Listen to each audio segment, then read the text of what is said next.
أشهد الله أني ما شمت فيك يا أستاذ حسن، يا أبي حسن، ما شمت فيك ولا للحظة. أردت أن أقول لك الموت كاس دوار على الجميع. النهارده نزل له فيديو والله أبكاني، والله نزل له فيديو دلوقتي لسه شايفه أبكاني. في النيل سبقت في النيل بيقوم في النيل، بس ربنا عايز ياخده شهيد. غرق في بترين. بيقول لهم ايوه مات في النيل، مات في النيل، مات في النيل، ايوه مات في النيل. نيل ايه يا استاذ حسن؟ مين نيل ايه اللي مات فيه؟ ما ماتش في نيل، لو مات في البحر. في النيل سبقت في النيل بيقوم في النيل، بس ربنا عايز ياخده شهيد.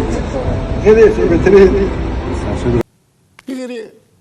الله يصبره، والله الله يصبره، والله الله يصبره، والله على قدر ما أهنا وتعبنا وقال فينا ما لا فينا، إنما إحنا مش كده. أنا بس بفكره، بقول إن عمار محمد بديع مات، بقول له إن أسماء البلتاجي ماتت، حبيبة أحمد عبد العزيز ماتت، أسماء ماتت كتير، رفيدة بنت الدكتور الشيخ هاشم. أنت يا أبي حسن قادر على انك تواجه الله سبحانه وتعالى وفي رقبتك دم الناس دول. انت متاكد ان انت هتقدر تقف امام ربنا؟ يا جماعه والله اسال الله عز وجل ان يجعل له توبه.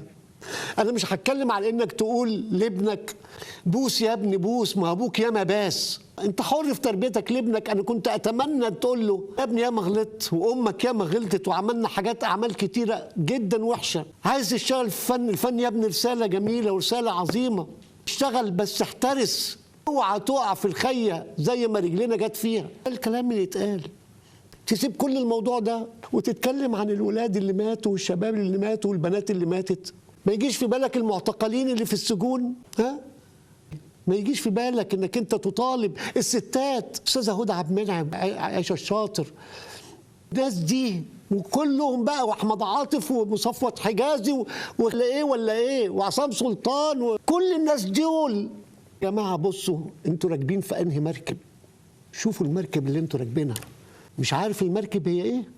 شوف سهام الاعداء كلهم في العالم كله رايحين ناحيه مين، وقف مع دول ضد سهام العدو.